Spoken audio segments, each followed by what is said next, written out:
अस्सलाम वालेकुम दोस्तों, उम्मीद है कि आप सब खैरियत से होंगे। मेरी पहली ये रिक्वेस्ट है कि चैनल को सब्सक्राइब और फ्रेंड्स तक शेयर जरूर कीजिएगा। साथ ही साथ मेरे इस फेसबुक पेज को भी फॉलो कीजिएगा और मेरे टेलीग्राम चैनल को भी ज्वाइन कीजिएगा। उसका लिंक इस वीडियो के डिस्क्रिप्शन में पड़ा है। तो अभी का नया अपडेट मैं आपको देने जा रहा हूँ डेली वेजर्स के रिगार्डिंग एक वीडियो क्लिप आपको दिखाने जा रहा हूँ। चलते हैं इस वीडियो क्लिप के ऊपर। इनकी वीडियो चलेगी ना इनकी बात चलेगी। जम्मू कश्मीर में जब इनका वक्त था 10 साल, पूछो इन लोगों ने क्या किया। इन्होंने कहा हमने इनकी तनख्वाहें बढ़ाई। यूटी अगर लद्दाख के अंदर 18,000 सैलरी दी जाती है 25,000, तो यहां पर इन लोगों ने ऐसा काम क्यों नहीं किया? ये सवाल इन लोगों से पूछो। इनकी बात की सुनवाई कहीं नहीं है, कहीं नहीं।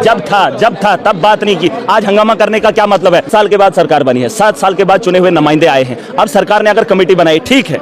मैंने कहा, जब मैं पहली बार हाउस के अंदर आया, मैंने कहा था अगर बजट के अंदर कैजुअल लेबरर्स की बात नहीं हुई है, कम से कम उनकी तनख्वाहों में इजाफा होना चाहिए। मेरी बात है, पूछ लो इन यहाँ हाउस की प्रोसीडिंग निकाल कर देखो। इनके मुंह से तब नहीं खुला। आज इन्होंने क्या कहा कि उनको लाठियां बरसाई जा रही हैं, वो बाहर जो हंगामा कर रहे हैं। क्या मुझे बताओ, 10 साल के अगर जख्म खरोदोगे, इनकी पीठ को के कपड़ों को ऊपर करोगे, तो 10 साल का इनका जुल्म आपको दिखेगा। और इनको हक है यहाँ बात करने का। मैं कैजुअल लेबरर्स के साथ हूं, मैं हर उस जम्मू कश्मीर के नागरिक के साथ हूं, हर उस मुलाजिम के साथ हूं। सरकार को उसके साथ खड़ा होना चाहिए। उनके अजाले के लिए हमने वादे किए और उन वादों को पूरा करने के लिए वक्त चाहिए जनाब। 4 महीने के अंदर अगर कमेटी बनी है, 6 महीने का वक्त मांगा है, 6 महीने के बाद सरकार से पूछने का अधिकार भाजपा रखेगी। अब मुझे बताओ, सरकार का काम है, सरकार सोचेगी इनके बारे में, लेकिन बीजेपी बोलेगी कि सरकार इनसे बात क्यों नहीं। अरे जब इनको डंडे पड़ते थे, लाठियां बरसती थी, तुम एक बार भी इनके साथ खड़े हुए तब? अगर लोगों को लगता है कि डंडे आज की डेट में पड़े हैं, तो महराज उनके साथ खड़ा रहेगा। अगर आज की डेट में पड़े, अगर लगातार 10 सालों से पड़ ही रहे हैं, तो तब ये भाजपा के लोग कहां थे? आज हम उनके साथ खड़े हैं। उनकी चुनी हुई सरकार है और उनके लिए फैसला करना पड़ेगा सरकार को। हम उसको कटघरे में खड़ा करेंगे। ये 1 साल के बाद सरकार से हिसाब मांगे। मुझे एक बात बता, इन्होंने कहा हमने 9,000 दिया। क्या दिया? अगर यूटी लद्दाख के अंदर अगर 18,000 है, दिल्ली की यूटी के अंदर अगर 25,000 है, तो इनको क्या हुआ था कि यहां के लोगों को नहीं दिया? जम्मू सरकार को उतना भाजपा नहीं घेर सकती जितना मैं घेरूंगा। जम्मू कश्मीर की आवाम ने चुना है, जम्मू कश्मीर के आवाम हिसाब लेगी। ये आज मैं घेरूंगा, आवाम के साथ मिलकर घेराव मैं करूंगा, ये नहीं जो झूठ दिखा रहे हैं। मैंने इनको कहा हाउस के अंदर, तुम यहां तमाशा करो, बाहर जाओ, लोग जूते मारेंगे। इनको हक ही नहीं बात करने का। पूछो, उनके जख्मों को देखो, टटोलो, डॉक्टर के पास ले जाओ, डीएनए कराओ, पता चलेगा कितनी बार इनको ठोका है। मुझे एक बात बता दो, मोदी ने खुद 2014 में बोला था, खुद अपने मुंह से। मोदी की गारंटी है ना, उसी गारंटी को उठाकर दिखाओ। 2014 में कही गई बात आज तक सही साबित क्यों नहीं हुई? जब अलजी का शासन था, जब पूछने वाला कोई नहीं था, उमर अब्दुल्ला की रोक टोक नहीं थी, तब भी यहां पर बजट था।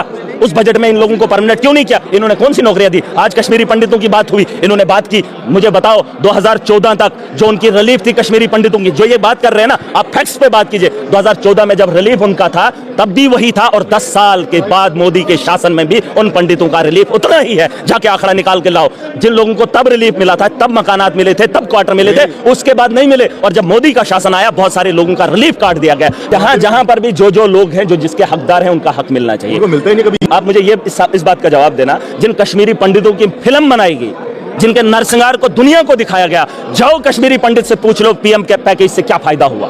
पूछो उस आदमी से कि 2014 के बाद मोदी के शासन में तुझे, तेरे आवाम को, तेरी परिवार को क्या फायदा हुआ। अगर वो पंडित बताएगा, कश्मीरी पंडित, की सच में मेरे साथ इंसाफ किया मोदी सरकार ने, महराज उसकी तालियां बजाएगा, महराज डंके की चोट पे उसके नारे लगाएगा। अरे मैंने सरकार को कहा, मैंने कहा कश्मीरी पंडितों को अगर घर वापसी करानी है, तो उनके क्वार्टर का इंतजाम कश्मीर के अंदर ना किया जाए। जिस इलाके के अंदर, जिस सरजमीन पे उनके पूर्वज थे, उसी जमीन पर उनको जो है आशियाना बनाकर दिया जाना चाहिए। मैं कह रहा हूं, जिसकी विरासत जहां है, अगर किसी ने बेची है, तो सरकार उनके लिए इंतजाम करे जमीन का।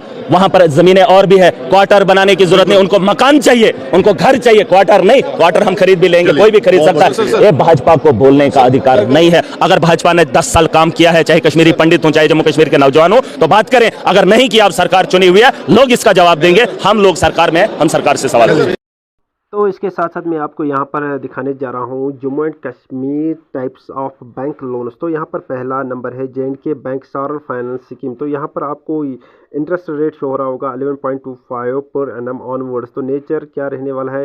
टर्म लोन, लोन अमाउंट कितना रहता है? 5 लाख। तो यहाँ पर 30 मंथ्स नेट मंथली इनकम, तो उसके इनकम के हिसाब से उसको दिया जाता है। Processing fee 1000 plus GST।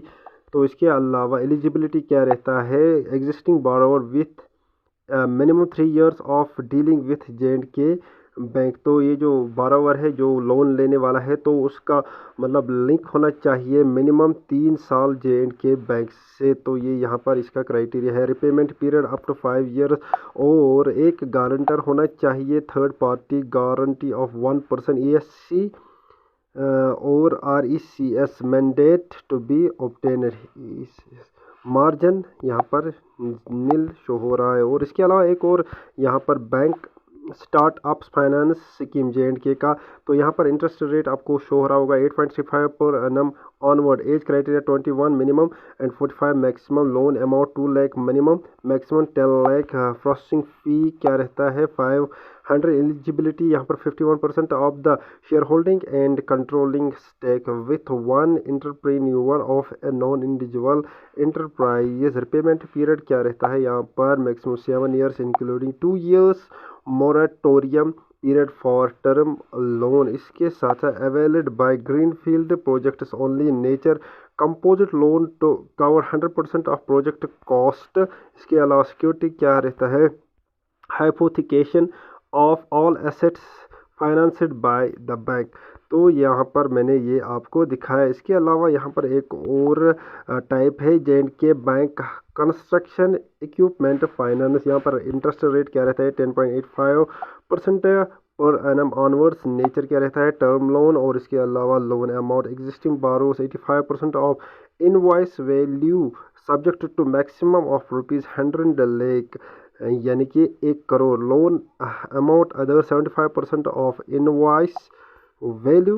Processing fee क्या रहता है 0.50% of loan amount plus GST। इसके अलावा repayment tenure 5 years with 3 months moratorium period. Repayment charges यहाँ पर इन्होंने शो किया है 0। तो margin for existing borrowers 15% of invoice value, margin for others 25% of invoice value. Security hypothecation of construction equipment to be purchase. तो ये यहाँ पर इन्होंने मेंशन किया है।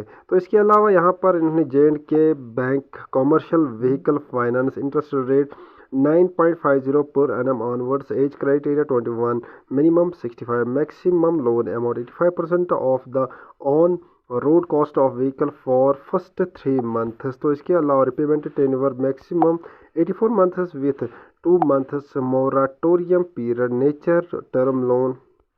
यहाँ पर पैनल चार्जेस 2% पर एनम। और मार्जिन क्या रहता है यहाँ पर for priority sector 20% irrespective of loan limit. For non priority sector up to 200 lakh 25%, about 200 lakh 30% business. Existing tenure minimum 2 years. तो यहाँ पर इन्होंने शो किया है commercial driving licence mandatory. Security इसके लिए ये मैंडेटरी है। तो इसके अलावा इन्होंने क्या लिखा है up to ₹10 lakh hypothecation of vehicle to be financed. तो इसके अलावा यहाँ पर मैंने आपको दिखाया कि ये कुछ लोन टाइप्स थे जो मैंने आपके साथ डिस्कस किए हैं। मिलते हैं नेक्स्ट वीडियो में, तब तक के लिए अस्सलाम वालेकुम वरहमतुल्लाह।